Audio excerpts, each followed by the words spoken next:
Welcome to our retire early lifestyle.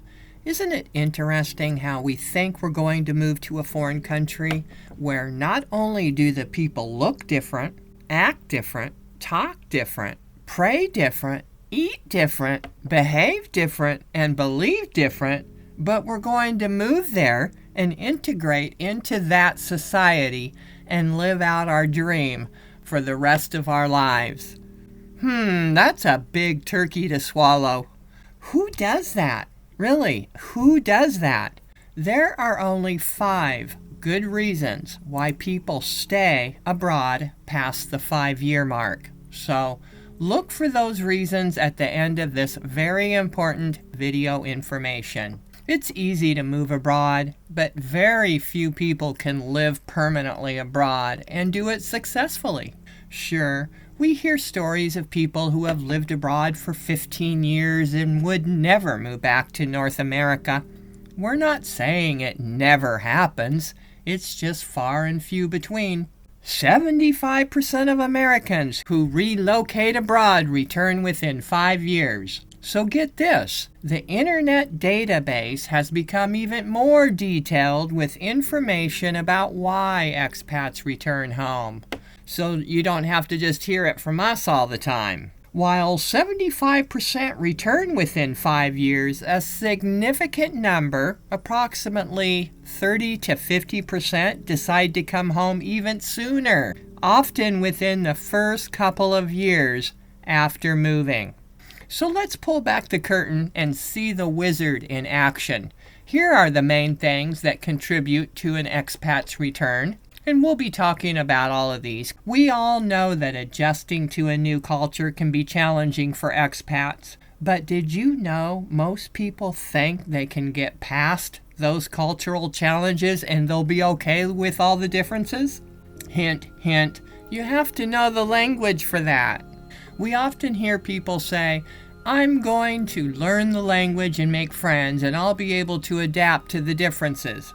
Really?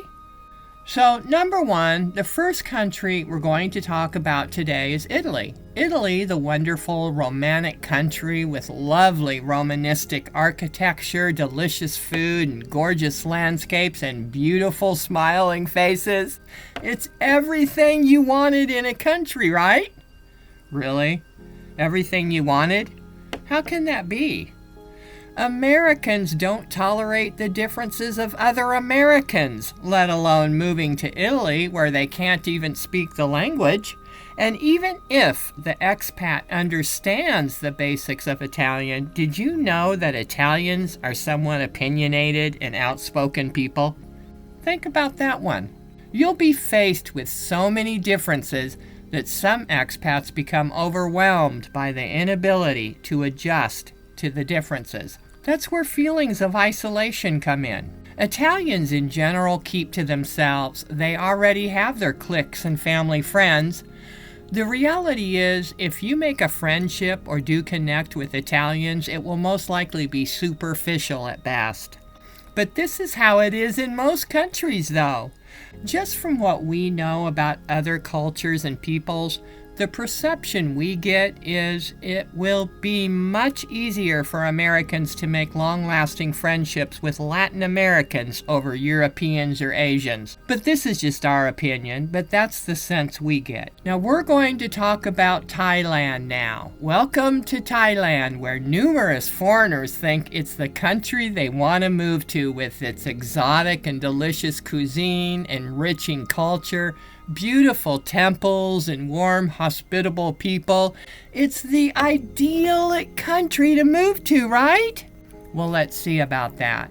Adjustment and higher cost of living in Thailand. Brits and Americans are leaving Thailand in droves lately, and it's not because they can't speak the language or they have bad health. Although those things do happen, they're leaving because they realize they are an outsider. Once the expat realizes they'll never fit into the culture, that's when they start to notice the negatives of living in Thailand, and the vacation period is over.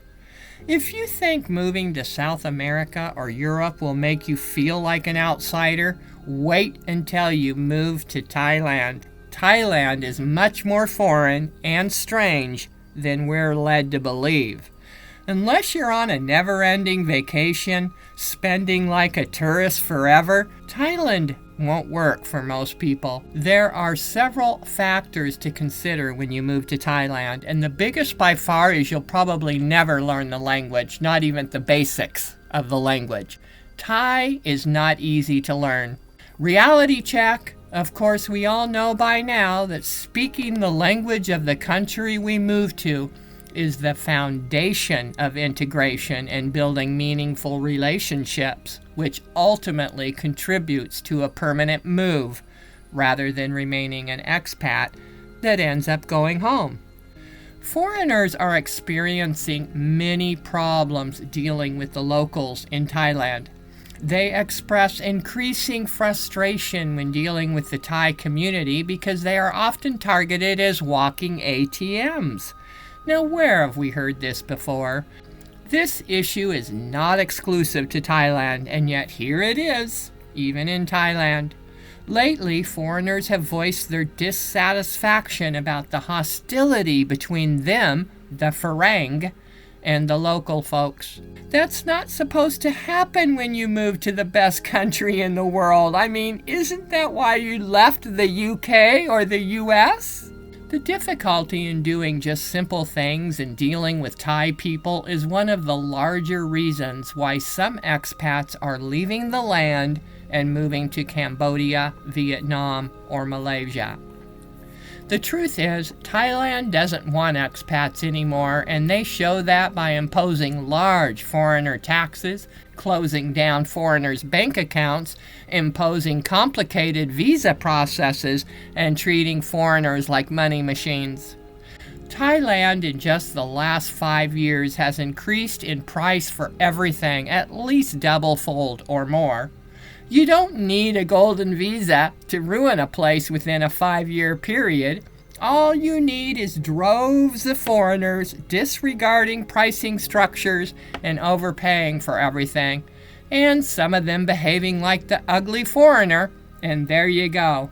Voila! A new, totally different landscape in that country.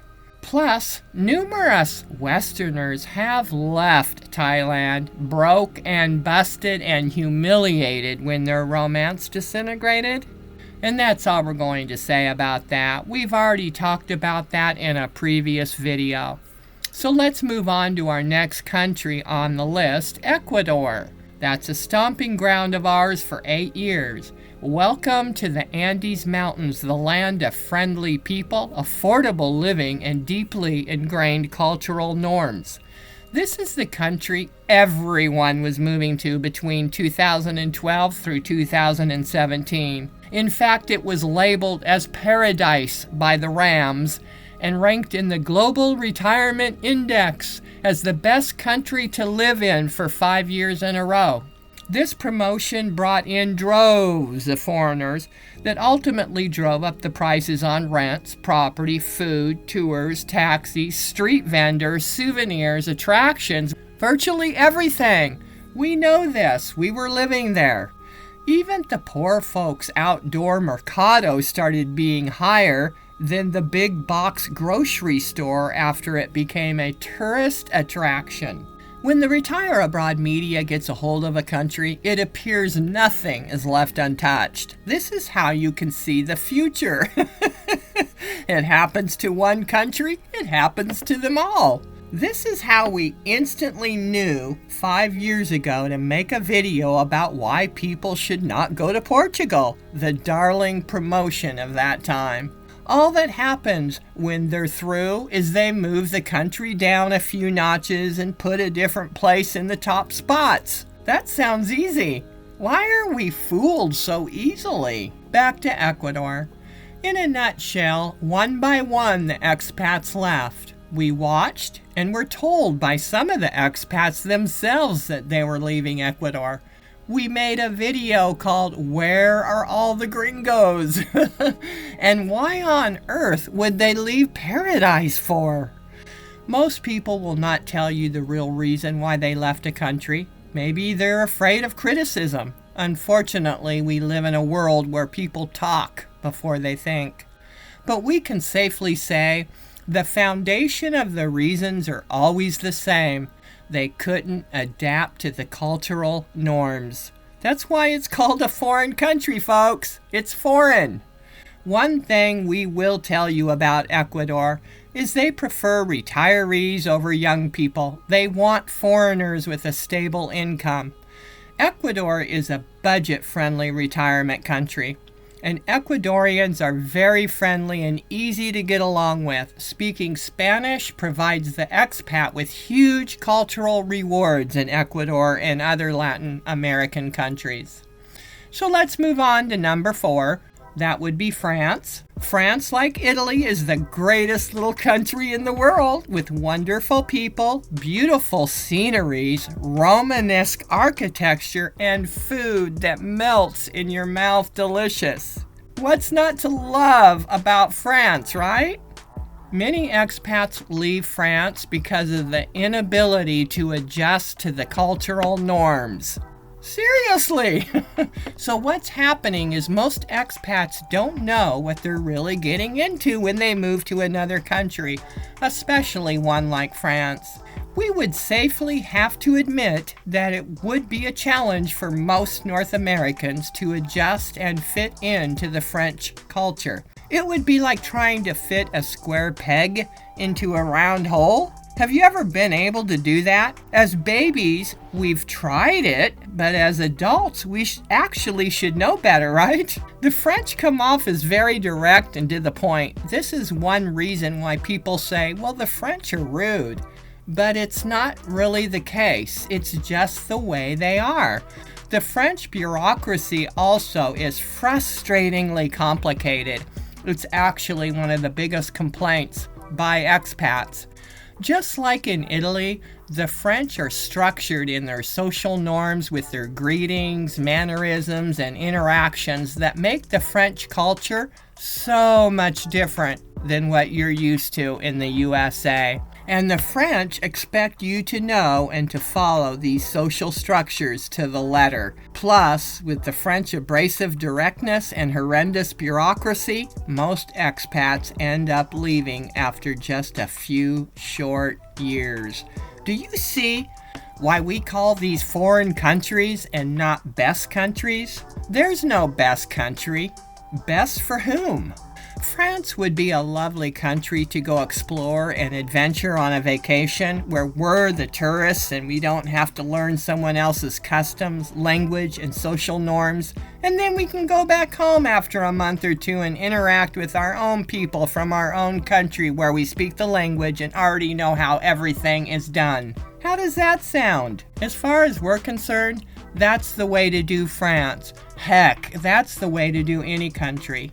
And moving on to our 5th country on the list that we're going to talk about today is Paraguay. Paraguay is getting a lot of attention from our viewers because a lot of people in the Move Abroad movement want to live in a country that is less traveled, more affordable, and less overrated, and Paraguay seems to be on everyone's list for Latin America right now. By the way, it's nice to see that people are looking at moving to other countries besides what's touted on the Global Retirement Index for that year. Way to go! Paraguay's people are the typical laid-back, family-oriented Latin Americans. Latin Americans are probably the easiest people to have a conversation with. They are also the most non-confrontational people in the world. That means they will be the opposite of French, Italians, and Germans. Some people like outspoken folks, and some don't mind the more gentle, quiet types. But unless you speak Spanish, you probably won't even realize how easygoing the Paraguayans can be. If you move to Paraguay and the internet is slow or the infrastructure is not up to par for you, don't complain and browbeat the people. It's not their fault. Remember, you're in their country. Paraguayans are friendly folks and pleasant people to be around, and that is because their country has not yet been saturated with droves of foreigners. Yet, they will welcome you with open arms right now. Be respectful of their culture, the people, and the prices, and enjoy the authenticity because that's what you're going to get in Paraguay. authenticity. Moving on to number 6, let's go to Mexico. It's so ironic. Mexico is the little darling of North Americans, and yet, according to the Mexicans, most expats still don't speak Spanish. Now, that's okay if you don't really want to integrate, but remember, all of these countries become much more affordable and enjoyable when you interact and negotiate with the locals, and Mexico is no exception. Mexico has more North Americans living there than any other country in the world. Is that why we're seeing sort of ugly expats living in Mexico that simply don't get along with the Mexicans? What is that all about anyway?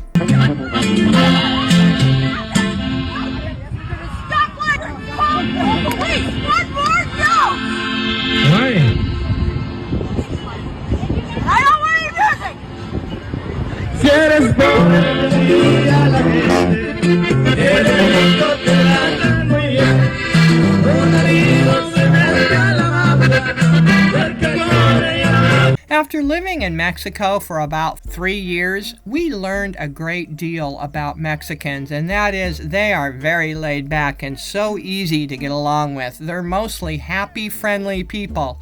They're family-oriented and enjoy life and basically keep to themselves and are just pleasant people to be around. Why on earth would Americans be arguing with their next-door neighbors for? For one thing, no one owns the beach, okay? Not even in front of the gringo's house. Better get used to that when you buy or rent a property on the beach in Mexico. Mexico prefers families. They are so family-oriented in Mexico that they will give concessions to North American families. We know it happened with us and our adult sons. The Mexican immigration would just stamp our sons another year on their tourist visa once they found out they lived with their resident parents in Mexico. It's all about family in Latin America. We're going to move on to our very last country, Greece. Greece, the beautiful Mediterranean Grecian country with exceptional sceneries, lovely architecture, and friendly people. Greece is everything you want in a country and more. Really? Have you ever been to Greece? Do you know any Greek people? We do.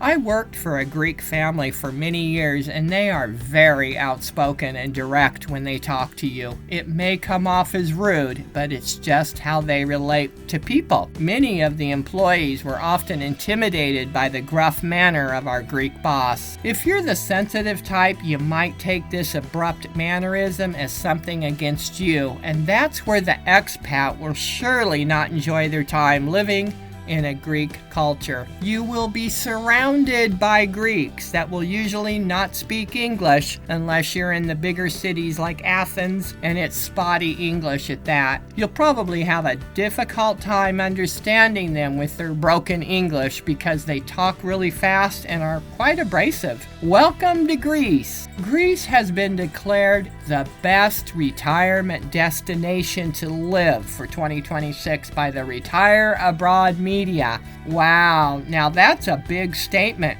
Reality check. There's a lot to love about the country of Greece, but if you're just going to lock yourself up in the expat community, only speaking English, you will not last more than 5 years. So to end this video, we're going to talk about the 5 very good reasons why people actually stay abroad past the 5-year mark. And here they are. Number 1, career or job transfer. Number 2, you're married to a foreigner from that country. Number 3, you have family ties in that country. Number 4, you moved abroad with your entire family, your spouse and your children. Number 5, you have absolutely no ties to your birth country. You don't have any family there. You don't have any finances there. You don't have a business, a job, a career, or anything like that. You have no connections. And our bonus, number 6, and number 6 would be that you have actually integrated yourself into the culture. You speak the language very well and can understand it very well and have made friendships and connections in that country. Now that's the simple truth, folks. We hope you enjoyed this video information today. Thanks for watching our videos. Take care and bye-bye.